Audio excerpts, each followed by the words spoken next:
Chris Graham, the president of More Beer, is my guest this week. He's here to discuss kegging your homebrewed beer. This is BeerSmith Podcast number 206.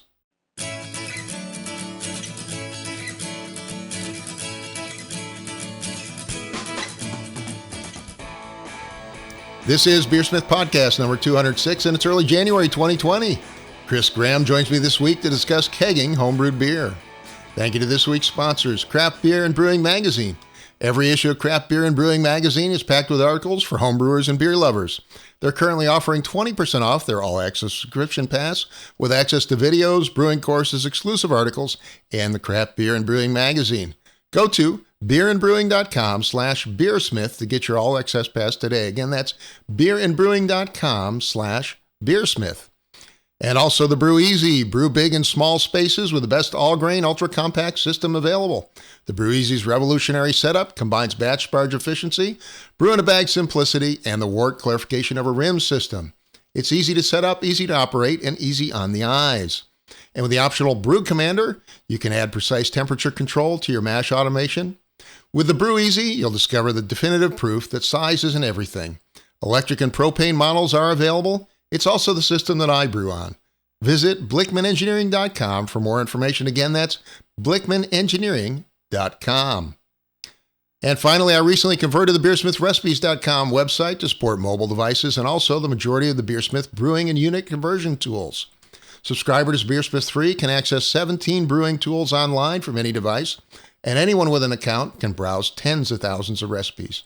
Visit BeerSmithRecipes.com from your phone or computer to learn more. And now let's jump into this week's episode. Today on the show, I welcome back Chris Graham. Chris is president of More Beer and has been on brewing for over 19 years. Chris taught at the Seibel Institute and was also a former board member on the Brewers Association Board of Directors and the American Homebrewers Association Governing Council.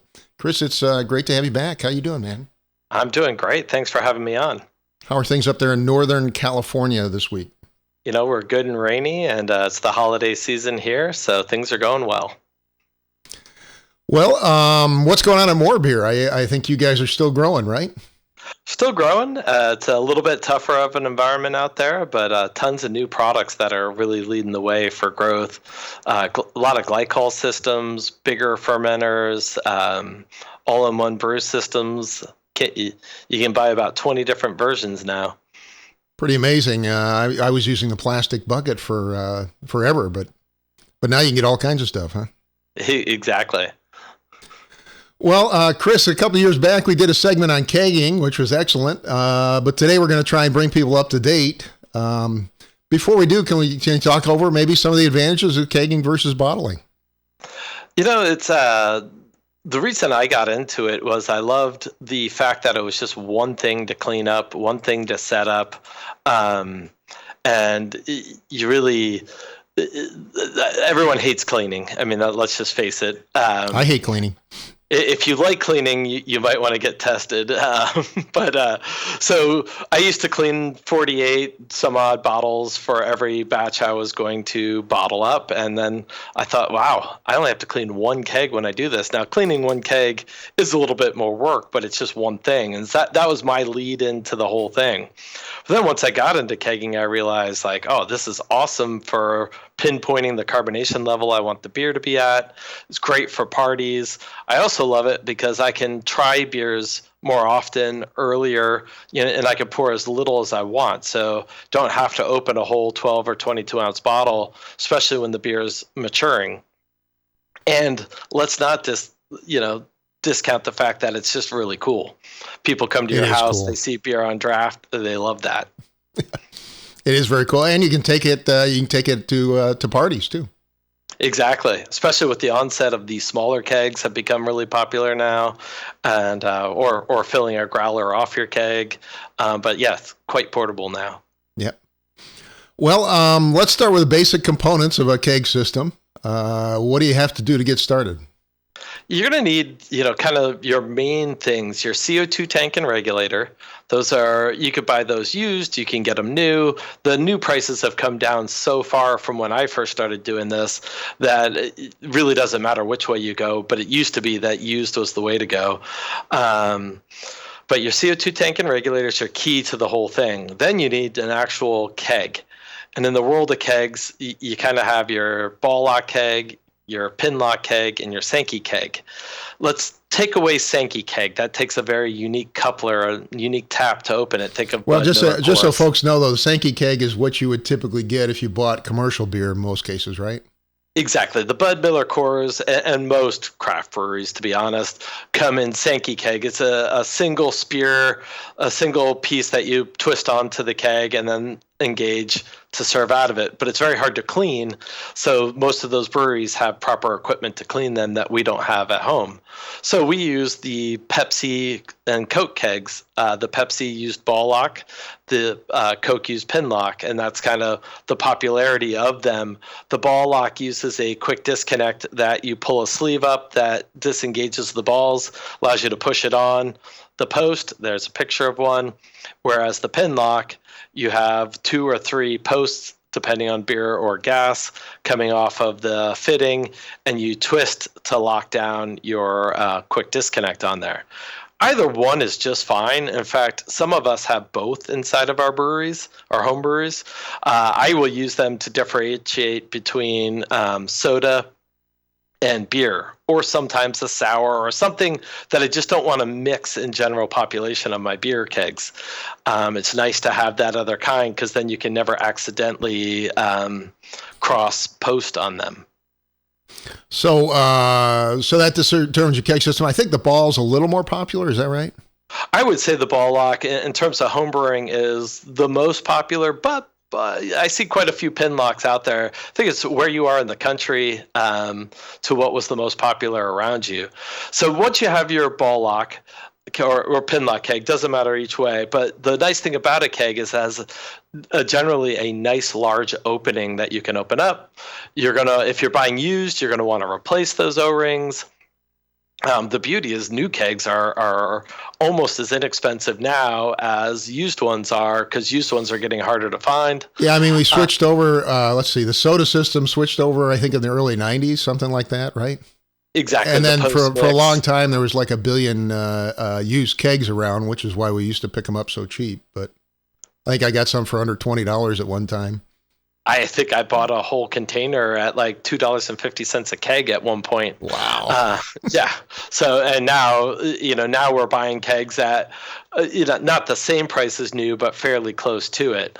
But long story short, if you get a used one, you're going to want to replace those O-rings, both on the lid of the keg as well as the body connects and the dip tube connects, because those O-rings will keep that sugary smells and such from what was in them before. But then on a new keg, same thing. The O-ring's already new, so you can open it, clean it easily. I highly recommend getting a line brush to clean the beverage dip tube, and then seal it all back up, sanitize it, or put it all back together, sanitize it, empty it, and then you're ready to fill it. Once you fill it, then you got to store it cold. So when you're going to get into kegging, you're going to want a refrigeration of some sort. And I do want to get into that, but let's step back for just a second and walk through the components again so folks understand. I'll put up the picture here, but cool. So first of all, you got to have a CO2 source, right? CO2 tank and a regulator. And most of the time when you get a CO2 tank, it's going to be empty if you buy it online. So the picture here, you can see the CO2 tank's the one on the left there, I guess. Correct. It's the left. It usually has the black handle on top to open it up. So it looks like a mini oxygen tank or something like that.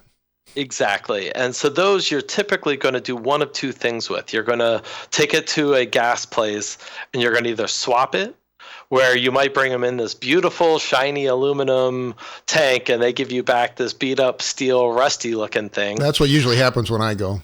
At first I used to get majorly offended by that. And now I realized I don't care. I'm going to get a new one the next time I go and just swap. And most of the time they're not actually visible to anyone, but it's frustrating. And if you can find a place that will still fill CO2 on demand, those are awesome. But I feel like they're increasingly more rare and rare when it comes to working with air gas or whatnot. If you're lucky enough to have a local homebrew shop, check in with them, because they hopefully will work with a gas place to get ones filled and be able to do the swaps for you. Okay, so then on top of that, you put a regulator, which, let's see, in the picture here, a little red handle on it, I guess, with the 2 dials. And talk about 1 versus 2 dials. So you need 1 dial at minimum. The top dial in your photo is the pressure you're going into the keg with. So the top dial's in line with the exit of the gas. And on the bottom of the regulator is usually a little shutoff switch that you could turn it on and off. So you're going to hook your regulator onto the tank, tighten it up. Usually it comes with a one-time use O-ring or gasket that will mold itself to the opening to prevent leaks. Tighten that on, snug it on, and then you're going to turn that red plastic piece. That one particularly is a hand turn knob. Some require a screwdriver. Some have little lockouts, but they all work the same way. If you turn them to the right, you will increase the pressure that you're letting go through the system into the lines, into the keg. So that one measures the PSI of the gas going out of the regulator and into your system. Right. And so, I mean, I can't remember the air in the compressed tank is like 800 PSI or something like that. And when it comes out. Depends if you store it warm or cold. Yeah, when it comes out, we want it much lower, 15, 10, 12, something like that, right? Exactly, and I think we'll get into a little bit of carbonating here in a bit, but yes, there's definitely standards that you're going to do. And then the other regulator, some regulators have them, some don't, but all they're doing is telling you, what pressure is coming out of your tank? The hard part about most of those regulators are CO2 is a liquid, so it puts off a gas. And through most of the depletion of that liquid, the gas head pressure remains relatively the same. Right. You don't really see it move until you start getting maybe like to the point where you have 1/3 left. So realistically, at least my experience is when the keg, you don't find the keg's empty until it's empty, right? Exactly. The gas tank, I should say. Yeah. So if you're going to have a party, one of the things I always recommend doing is look on the side of your tank. It should have a TW number, a tare weight number. And that number is how much that tank weighs empty. So then you can quickly measure, okay, let's say that weighs 12 pounds and I put the whole thing on the scale, it weighs 15. Okay, I have my 3 pounds of gas in there. So what I've done is I also measure my regulator too, the weight of it. So I don't have to take the regulator off the tank to give it a quick weigh to know how much gas I have left in that CO2 tank system. Right. Okay, so that then goes into the input side of the keg, right? Yep, and so your quick disconnect that comes off of that is typically gray. And we always think of gray for gas because you really, especially on a ball lock, a pin lock is beautiful in that you can't accidentally put the gas post on the liquid post because one has 2 pins, one has 3 pins. But on the ball lock side, there are just millimeters of diameter difference and throw they are length. Different sizes, right? They are, and one you can get on the other because one's bigger than the other, but getting it off of the other sometimes requires a Sawzall or whatnot, so you really want to pay attention. On the quick disconnect is usually gray, sometimes white, but gray, or a color with a gray cap. And then the post on the keg typically has what I call a pneumatic strike on the part that you put the wrench to tighten the bolt on. So, the pneumatic little line shows you that, hey, this is a gas side, as opposed to the other quick disconnect typically won't have that, where you put the wrench on to tighten it. And that's how you know which one goes on the gas and which one goes on the beer. And then on the other side, of course, you hook up your tap line, right? The best side, the output, the beer line. In this case, black. I think we're looking at a picnic tap here, right? So coming off the keg, you have the black QD, and so we talked about a gray QD for gas and a black QD for beer. It's the way we like to describe it to people. Go into a basic flexible line tube that goes, in this scenario, to a picnic tap. Some people call them a Cobra tap, picnic tap, but just one that you squeeze a little nozzle and beer comes out. So that would be a great one for parties, right? That one's, I don't think anyone should be without one of those. I use it for sample taking in my fridges. You can move them quickly and easily. You can clean them fairly easily. And they're convenient. And they almost always come with your first kit. And then depending on how you want to serve later on, you can replace that with something more fancy. And of course, you walked us through the basic kegging process, but you clean, sanitize the thing, right? And then you transfer, usually siphon your beer into the keg. And then it's a matter of pressurizing it, right? Exactly. And anyone who's just getting into this, I highly recommend after you listen to this podcast, you go back and listen to our original one because we really get in depth on it. Yeah. But you fill it, then you got to chill it. That's the key to carbonation. Right. So let's walk through the chilling options now. Obviously, you need some kind of refrigeration in order to get proper pressure, right? Exactly. So we're going to use, to carbonate in a keg, we're going to use a carbonation chart. And that's going to tell you the temperature, which is what we'll focus on now, and the CO2 level, which we talked about, which was dialing our CO2 regulator. And, most of the time people have styles that they're going for, and then it'll tell them the volumes of CO2 they're trying to achieve. You then say, I keep my kegerator at this temperature, so thusly I need this pressure to get that volumes. So, a lot of people think, I went to a party and there was a keg and there was a bucket of ice and it was perfect. I served my Budweiser or craft beer and it worked out great for that 4-hour party. And that is great for a 4-hour party, but you really wouldn't want to use a bucket of ice unless you maybe lived in Alaska or somewhere where ice is readily available all the time to run your kegerator. So most of us start cheap. I'm a fairly cheap person. What are the options for a keg system, for a refrigerator, I should say?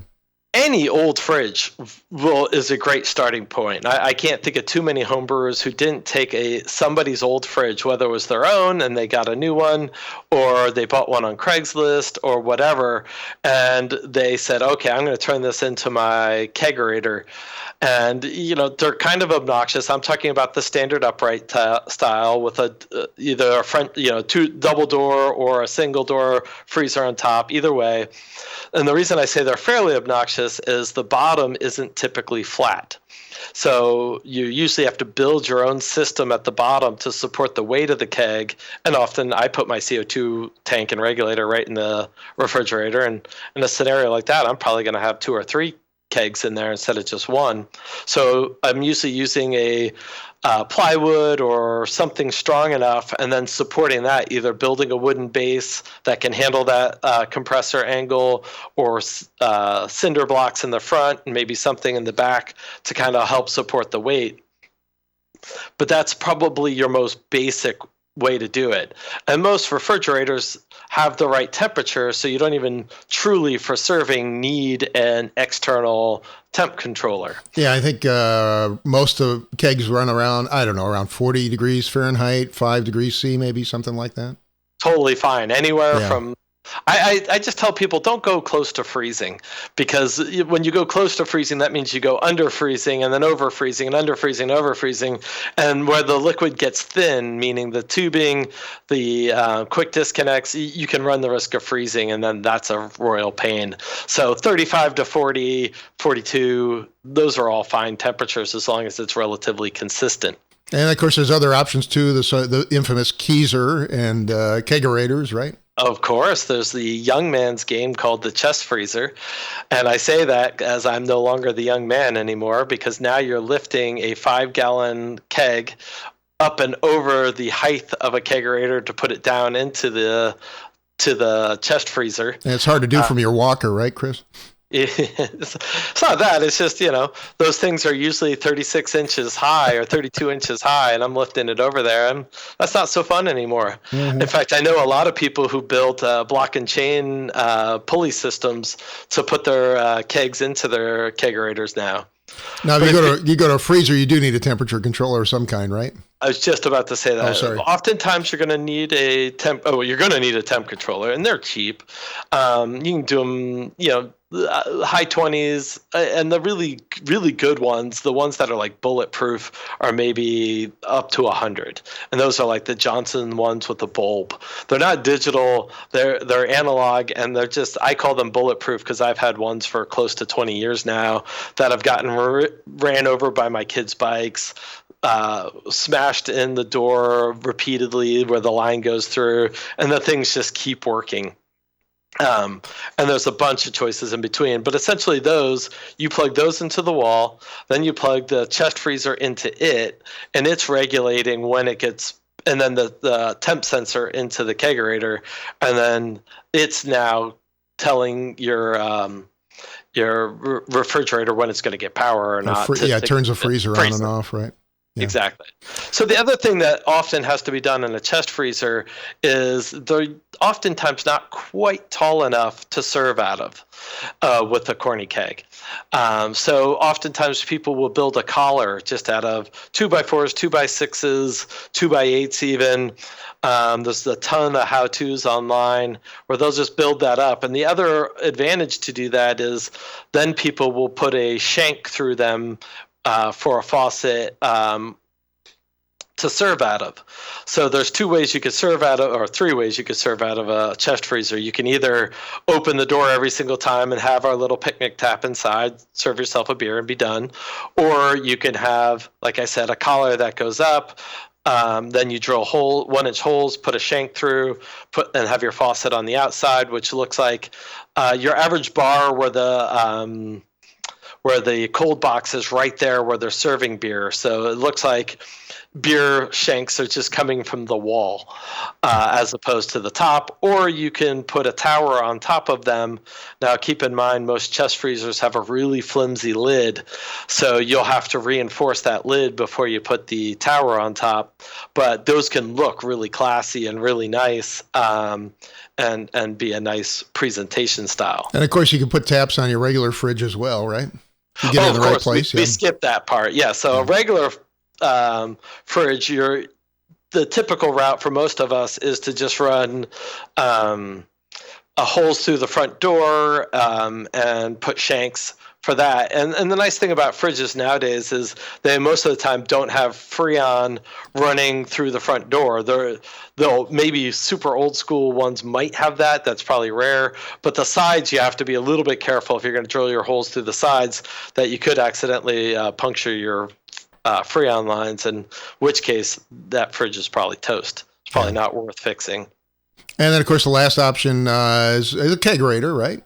Exactly. And it used to be, oh God, I remember I bought a kegerator off of the equivalent of Craigslist at the time. It was probably Yahoo or something, but I bought one used and it was really cool looking. And this thing was probably like 30 years in an Irish bar, barely cleaned. But it was great. I think it was a brand name True, and the thing ran. I mean, it felt like it was sucking all the power out of your house when it ran, but it was true commercial refrigeration. And I remember looking one up new, just like, oh, how much to replace it with the new model? And I think it was $2,500 at the time. And I'm like, oh, wow. The $150 I paid for it wasn't so bad. Yeah. But nowadays, you see them out there all the time for $500, $600, up to $800 or $900 with stainless steel tops and 2 or 3 faucets, and they're almost purpose built for homebrewing now, where that was definitely not the case in the past. Yeah, I've got one that holds 3 kegs and it's got a nice tower on top. Looks beautiful, Yeah, we sell a lot of those, and in fact, we're working with someone right now, and we're working on a one that'll hold 4 as well at that price point of a 3, which is kind of cool. You have to put the CO2 tank on the outside and the back, but he puts a hanger basket for it and a line system to get the CO2 on the inside. Nice. Well, let's talk about actually pressuring it. So if you run it at 40 degrees or about 5 degrees C, what kind of pressure do you typically run your system at? I'm usually running roughly 12 psi. I've gotten lazy over the years. Yeah, I think that's pretty close to what I do too. Just set it at 12 and let it go. I used to be very into each beer, its own style, its own CO2 level, all of that. And I've kind of found that 12-ish psi kind of works for most things. Maybe a Berliner Weiss I want to take up higher.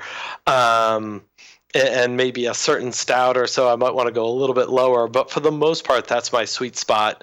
And what's nice about that is then you can have one regulator kind of serving everything. So most of us, when we have a kegerator set up, we're not doing one keg after a bit. We're doing 3, maybe 4, like you talked about. You have 3 in your kegerator. Yeah. Well, it's nice when you can have one pressure that runs all of them. There are ways of stepping down the pressure. There's secondary regulators. There's even inline regulators now that you could put in there. But what's nice about that 12 psi is it's kind of it's workable for most other beers. And of course that works with relatively short keg lines. I think most of the keg lines are like 4 or 5 feet. What do you do if you got to run a longer line? You have to start worrying about this thing called keg line balancing, right? Yes, and most of the time, and the theory behind keg line balancing, or at least the math, has changed as all the polymers have changed. And now it's really hard to find a perfect chart that works for everything. Used to be that I always used about a 2.1 or 2 pounds of restriction per 1 linear foot. Yeah, the issue here is that it loses pressure the longer the keg line gets, right? And ideally you want to balance it so it's kind of close to 0 when it's at the tap, right? It's like a net neutral when it's coming out. It's just flowing perfect. But yeah, so you might have to experiment a little bit. But what I'm finding is the slicker the line, the harder the tubing, the longer the line, the more flexible, the more porous, the shorter the line. And I say shorter, we're not talking like 1 foot versus 10. We're talking 6 versus 4.5. Right, but if you have a really long set of keg lines, you either need to balance that out so that you get the right keg line material, or perhaps run your system at a higher pressure, right? I was going to say, the long line systems to me for the home use is one of the more difficult things to do. So if you want to have one where you're having what I call a remote faucet from where your kegs are, you should actually talk to your local homebrew store for tips and tricks before you do it. But essentially, the other thing that can happen is with those types of systems, one, you have the length. So you have your restrictions per foot. So you're going to typically use a bigger diameter tubing to give less restriction so that you don't overcarbonate your beer in order to serve at that distance. But the other thing is temperature. Temperature is kind of key in the serve. And it's one of these tough things. And a great analogy of this is a very good friend of mine's family moved from across the way here in California from me to Las Vegas for a job opportunity, and his wife bought him a kegerator as kind of his birthday present or Father's Day, I can't remember what. And he had it here in California, Northern California, outside for 3 or 4 months, and beer poured perfectly. Then he calls me in his first weekend in Vegas saying, "What's going wrong?" And it's 115 outside.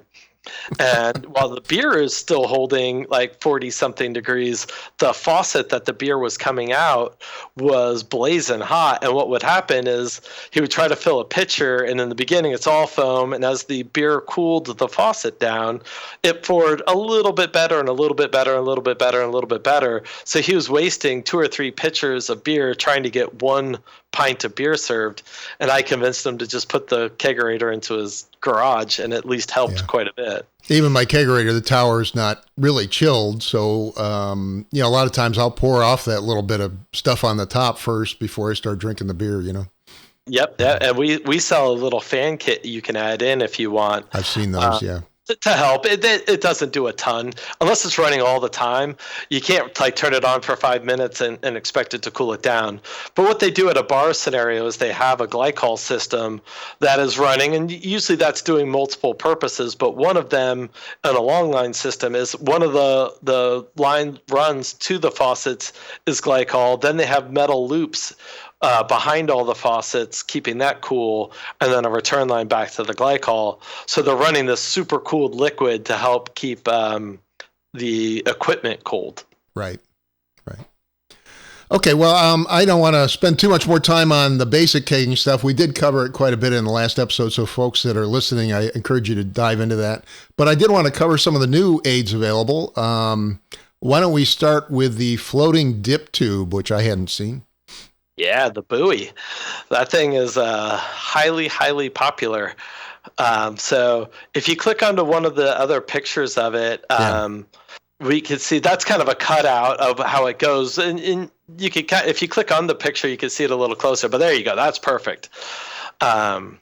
So you replace your gas or your beverage dip tube with a shorty dip tube. So the dip tube is originally, it's just this long thing that goes to the bottom so that it pulls the beer off the bottom of the keg, right? Exactly. It's just a stainless tube. Sometimes they're bent a little bit, but they take it from the quick disconnect at the top all the way to the bottom, so you're drawing off the bottom. And this, of course, there's a problem to that, right?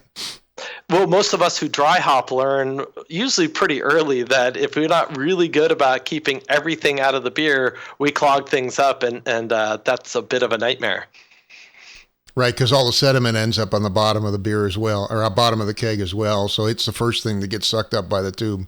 Exactly, and if it's just a little bit of trube, that's usually never a problem. I mean, I don't think I've ever stuck a keg that I hadn't dry hopped or put an addition of something into the keg that physically clogged that dip tube up. But your typical trube and yeast and such isn't going to clog that tube unless you really carried a lot through. But in the onset of hazies, West Coast IPAs, East Coast IPAs, all of these things where we're adding just boatloads of hops, sometimes to the keg, or we're accidentally getting a lot from our fermenter to the keg, that's where things can really go wrong. And once that thing gets clogged, it's really hard to sanitarily unclog it. So anyway, so you've got a new product that has a floating dip tube that picks it up from the top, not the bottom, I think, right? Exactly. So benefit number one, prevents clogging. Benefit number two is most of the time when you get a keg, you let the beer carbonate, mature in there. We talked about our pressure, 12 psi. I'm usually letting that just sit for a week. Usually after a week, I've hit my optimal saturation level and it's ready to serve. Right. Well, what also happens in that week is most of the yeast flocculates out, settles to the bottom, and you just get a fine layer of trube and yeast. Well, keg bottoms aren't flat. So if you have a traditional dip tube, most of that just gets sucked up in those first few pours. And it's never perfect. It's never like, oh, I got all of it out in one glass. It's like the first 10 pints have some of that sediment going through. It looked like a Hefeweizen, huh? Exactly, but it's not supposed to be. It's supposed to be a Helles, or it's supposed to be a Pilsner, and it's all cloudy. So the beauty of the floating ball is the intake will actually float below the ball typically, because you can see it in that picture demonstrated well, because the ball will be floating all the way up, and then that'll hang down off of it. So you're actually pulling from maybe 2 inches underneath the top of the liquid level. So as you're pulling your beers out, you're getting about the clearest part of your beer the entire way down. And then when you get all the way to the bottom, if you didn't have much at all, it'll lay usually all the way on the bottom, so you can maximize everything you're getting out of there. But if you have a lot of sediment, you can stop pouring when it does get a little bit obnoxious. Nice.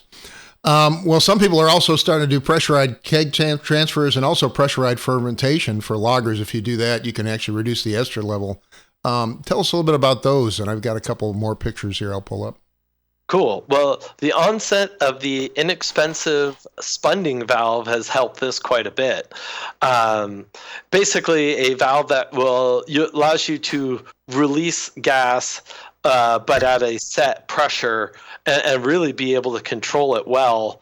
So on the left side of that picture is a threaded piece that has a spring inside of it that's pushing a diaphragm against the wall, and the tension, and as you turn it, you're changing the tension that it's pushing on that spring, to be able to set it for, let's say, like you said, a lager fermentation. You could do it right there in the corny keg, but now there's a ton of pressurized fermenters out there from the ranges of $125 up to, I'm sure they go up to the thousands, but in the 125 to 500 range, there's a few of them that allow this to be something more of us can do at an affordable price. So if you got a pressure capable fermenter, you can ferment at a higher pressure. You can also do what's called pressurized transfers. Can you talk about that? Exactly. So you can also, instead of gravity feeding, or even worse, siphoning, you can now just add a light blanket of CO2, a light pressure of CO2 onto your fermenter to push it out in a closed system to your keg or whatever, a bright tank if you want, but most of us have kegs. Without exposing it to ambient air. So you really cut down on the oxidization of that beer, which is one of the things in homebrewing that typically has a huge impact on the flavor of our beer. Right. Typically when we do a transfer, we're risking introducing oxygen into it, particularly if you're siphoning. Exactly. But if you do one of these closed system transfers, I assume you put a little bit of CO2 in the keg too. And so you got CO2 blanketing everything, right? Exactly. And when I do it, I will pre-fill my keg with Star San or whatever I'm sanitizing with, and then I will actually push that out with CO2. So now I'm full. I have zero oxygen in that keg, and then I'm filling it closed with a spunding valve on the other direction, allowing the liquid level to fill, but keeping it sealed off to ambient air getting back into it. So you basically got an entirely closed system and no oxygen. Exactly. Yeah, nice. Let's see. We talked about the surplus soda kegs being harder and harder to find. And you got a lot of new kegs now, and I didn't know you actually have larger size kegs available now. Yeah, we just started carrying them. Our torpedo kegs have been super popular the last couple of years. And the reason those got popular was, one, all metal design, which was cool, and they stack. And then we were kicking around an idea of, why is it that we always cap kegs, or only have kegs from 1 gallon up to 5 gallons? Wouldn't it be cool to have one for those of us brewing bigger batches to do a 10 gallon or even a 15? So we talked to a few manufacturers about it, and we were able to do the larger size, and they're selling quite well. And I think the 10's the sweet spot. I was going to say a 15-gallon keg's got to be over 100 pounds, right? Exactly. In a 10-gallon keg, if you filled it to 10, you have 80 gallons or 80 pounds-ish of beer. So you can lift that. Even Old Man Graham can lift that. I probably couldn't lift it into 40 kilograms for those listening, right? Yeah. I couldn't lift that over a Keyser wall, but I could at least get it up into my regular refrigerator. So you have the 10-gallon size, which is, I don't know, is that about the size of a pony keg? I'm trying to see. It's a quarter keg, right? It is. It's roughly the same diameter and just shorter. The dimensions are near the bottom. And then the 15.5, which is the same size as your Bud Miller Coors style keg. So, 15-gallon keg, that's got to be pretty heavy. It is. That's a two-man lift, as we like to call it. Yeah. So there's a 15-gallon keg, torpedo kegs. So, so now you have those options, which is kind of cool. And it's fun as a homebrewer now. You can get a 1-gallon keg, a 2.5-gallon keg, and split your batch into 2 batches, or you can bottle half and keg half and take it to a party. The 1-gallon sizes have become one of my favorites because I'll do a big beer into them, a barley wine or something like that, where you're not going through much, or I will actually serve cocktails out of them as well. Yeah, look, there's some of the smaller ones there, the slim line, I guess. Yeah. Pretty cool. Yeah, I've got a couple of small ones now, too, and they're great because, the nice thing is when the keg gets part empty, you can empty it into a different keg. Exactly. Transfer to transfer. The other thing is that, so we'll have our company Christmas party and we'll usually get some pretty good kegs of beer for it. And at the end of the night, and we serve with CO2 out of a jockey box. At the end of the night, we might have, out of a 15.5 of Pliny, we might have 5-6 gallons left, and it's great. We'll transfer them into these and split them up, and 5 or 6 of us take 1 gallon home or into 2.5s or whatnot. And another product you mentioned is you got these new DuoTight connections, I guess now. Does that help reduce some of these gas leak problems and keg leak problems? I'll tell you what, if anything, it's helped me reduce the amount of scrapes, bumps, and bruises on my knuckles than anything else. So forever, I've always used soft flexible tubing that you put over a barb, and then you put a hose clamp on the outside. And usually those hose clamps are the type that you use a screwdriver that never quite fit into them properly, and I can never find a nut driver the right size. So then I slip off and slice my hand. So anyway, and the problem with a lot of times when you have inner diameter tubing, you have a barb that's a different diameter and a hose clamp clamping down, it just really is tough to keep sanitary as well as sealed. So especially on the gas side, keeping it leak free is... Yeah, I often find I get gas leaks, and even when I test for it, it's hard to find them all. Yeah, and actually you'll test at room temperature, put them in the fridge, and then everything changes a little bit because it's cold. Yeah. And then you end up with a leak you didn't even know you had. So these DuoTight fittings are very similar to the traditional John Guest fitting, which has been around for years in all kinds of industries. But the idea is you use a rigid style tubing as opposed to the flexible style tubing, and you got to buy the key thing is you buy the right diameters to match up with each other. We only sell 2 different diameters to keep it kind of simple, but you just slide the line in, pull on it, and it just locks into place. The DuoTight, the guys who made this, they ended up using 2 O-rings, and they made it specifically for the draft industry to get a better seal. And the second O-ring allows, even when you didn't quite get it in all the way right, it helps keep that seal a little bit better and that alignment better. But they're cool because when you want to take them off, all you have to do is lift the collar, and then they slide right out again. So they're reusable. They're fast to change over.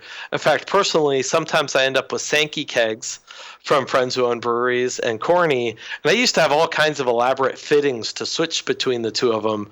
And now I just take my beer and gas line, and both they make DuoTights that'll go onto a Sankey tap, and they make one that'll thread onto a quick disconnect with flare threads. So I can change between Sankey and Homebrew line within milliseconds. And I haven't, knock on wood, haven't had a gas leak since. So they're not flexible though, so that's one disadvantage, right? You primarily use them on the gas side, I would guess.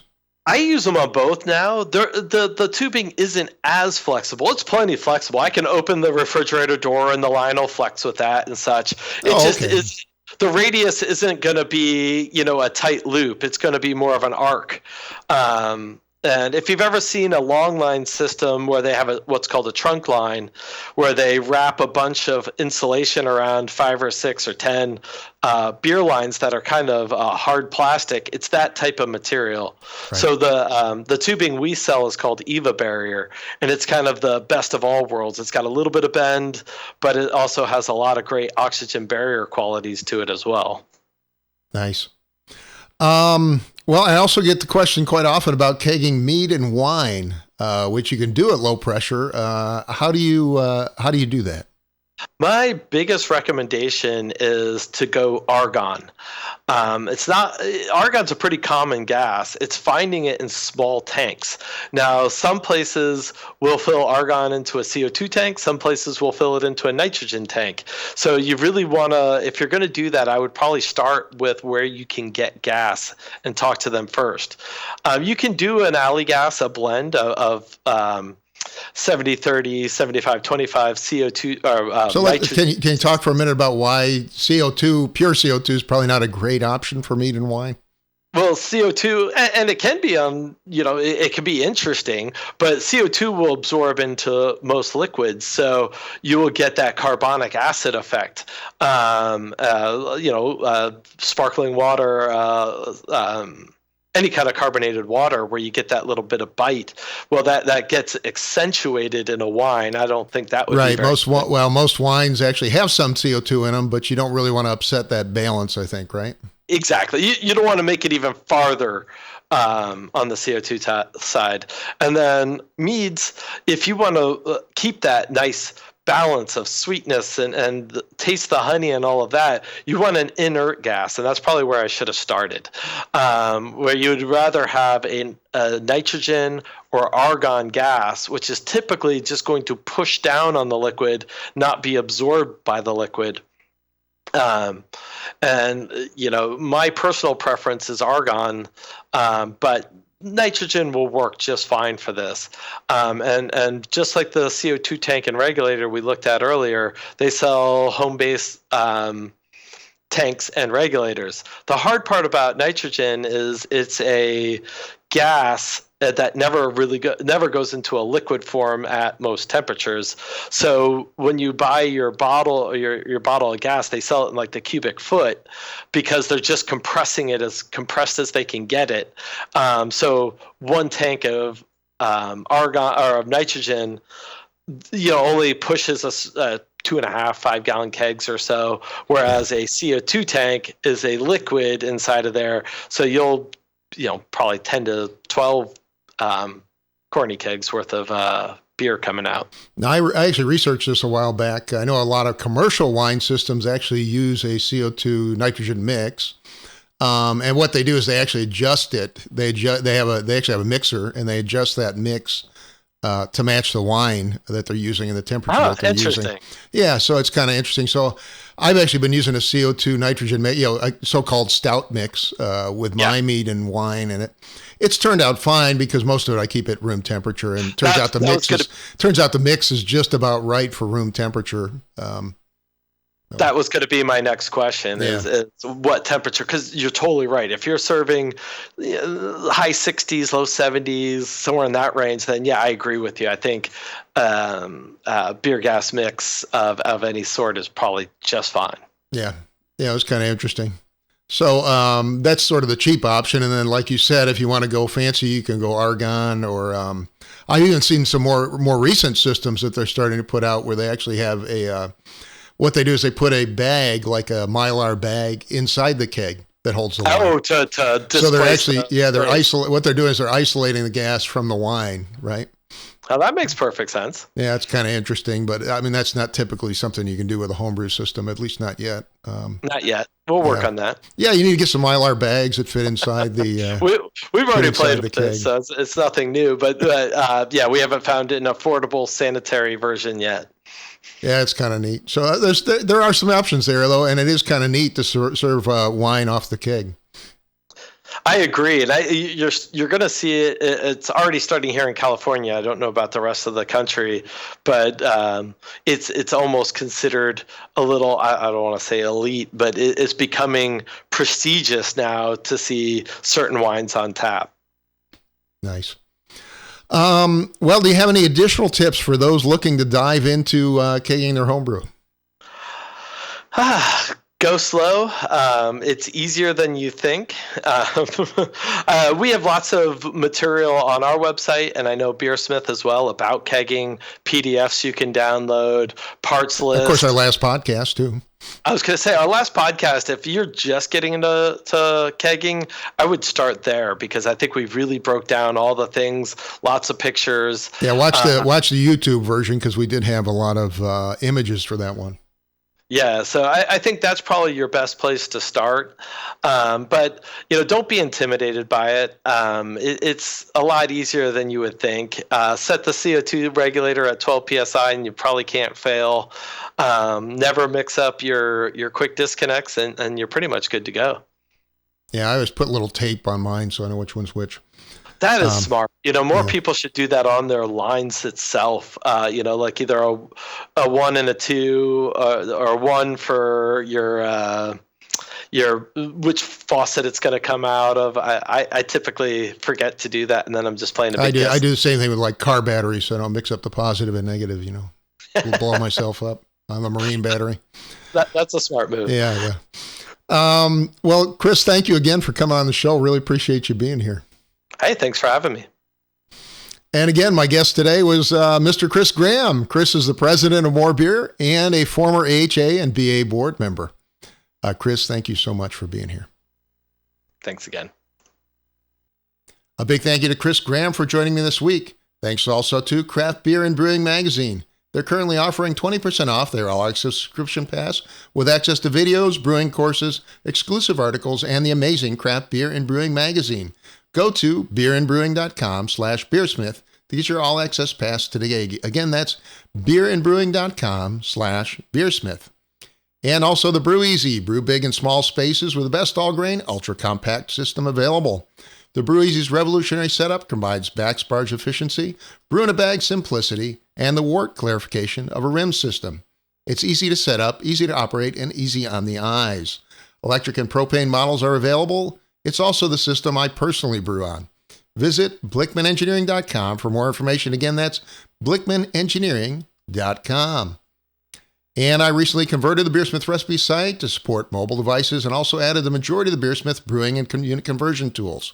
Subscribers to BeerSmith 3 can access over 17 brewing tools online from any device, and anyone with an account can browse tens of thousands of recipes. Visit BeerSmithRecipes.com for your phone or computer to set up your free account today.